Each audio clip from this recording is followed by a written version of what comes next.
இந்த உலகத்தில் எல்லாருமே நம்ம வந்து முன்மாதிரியாக இருக்கணும், பிறருக்கு முன்மாதிரியாக இருக்கணும். இந்த உலகத்தில் எல்லாருமே அப்படி முன்மாதிரியாக இல்லை, நாம் யாருக்குமே முன்மாதிரியாக இல்லைன்னா நம்ம தாழ்வு மனப்பான்மையில் இருக்கோம் அப்படின்னு அர்த்தம். ஒரு பெற்றவங்க எப்படி இருப்பான், பிள்ளைகளுக்கு முன்மாதிரியாக இருக்கணும். இப்போ வந்து ஒரு பெற்றவர் ஒரு அப்பா என்ன பண்ணுறாரு, நல்ல சரக்கு அடிக்கிறாரு. அப்போ சரக்கு அடிச்சுட்டு சிகரெட் பிடிக்கிறாரு, பிள்ளைங்க முன்னாடி ஆன்ஸ் போடுறாரு, போதைப் பொருள் பயன்படுத்துகிறார் அப்படின்னா அவர் முன்மாதிரியாகவே இல்லை. முன்மாதிரியாக இருப்பதற்கு நாம் தகுதி இல்லைன்னு அவர் நினைக்கிறார்.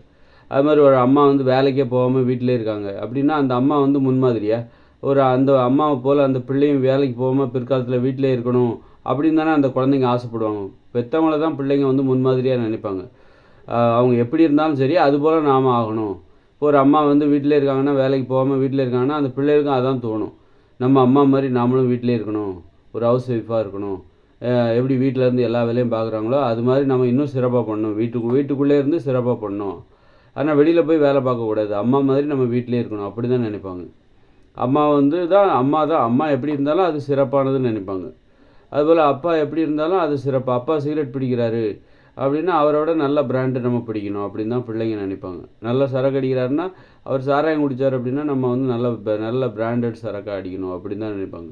அதனால் இவங்க வந்து எல்லாருமே முன்மாதிரி தான். இந்த உலகத்தில் முன்மாதிரிங்கிறது நீ இப்போது பெரியவங்க அனைவரும் வந்து இப்போ பிள்ளைகளுக்கு வந்து அப்பா அம்மாங்கிறவங்க எப்படி இருந்தாலும் சரி, அப்பா வந்து திருடராக இருந்தாலும் சரி, அம்மா அப்பா வந்து நேர்மை இல்லாத இருந்தாலும் அதை முன்மாதிரியாக அந்த பிள்ளைகள் எடுத்துப்பாங்க. நீ வந்து நான் யாருக்கும் முன்மாதிரி கிடையாது, நீ ஒரு அப்பா வந்து தாழ்வு மனப்பான்மையோடு இருந்தால் அதையும் அந்த பிள்ளைகள் வந்து பெருமையாக எடுத்துப்பாங்க. ஏன்னா அப்பா இல்லை, அப்பாவோட நிலைமை அப்படி இருக்குன்னா அதை நேசிக்க ஆரம்பிப்பாங்க, முன்மாதிரியாக தான் எடுத்துப்பாங்க. அப்பா ஒரு திருடராக இருக்குன்னா அதையும் அந்த பிள்ளைகள் முன்மாதிரியாக எடுத்துப்பாங்க. ஒரு அம்மா வந்து திருடராக இருக்காங்க, நேர்மை இல்லாமல் இருக்காங்கன்னா அதையும் அந்த பிள்ளைகள் முன்மாதிரியாக எடுத்துப்பாங்க. அப்போ எல்லாருமே முன்மாதிரி தான்.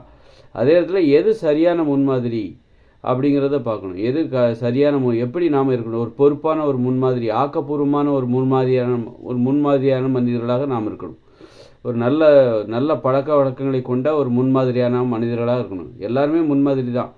இங்கே மனிதர்கள் ஒருத்தரை பார்த்து இன்னொருத்தர் கெட்டு போவாங்க, அவங்கள பார்த்து இவங்க கெட்டு போவாங்க அப்படின்னா எல்லாருமே முன்மாதிரி தான். அவங்க என்ன செய்கிறாங்களோ அதை இவங்க செய்வாங்க. இது ஒரு தொற்று நோய் தான்.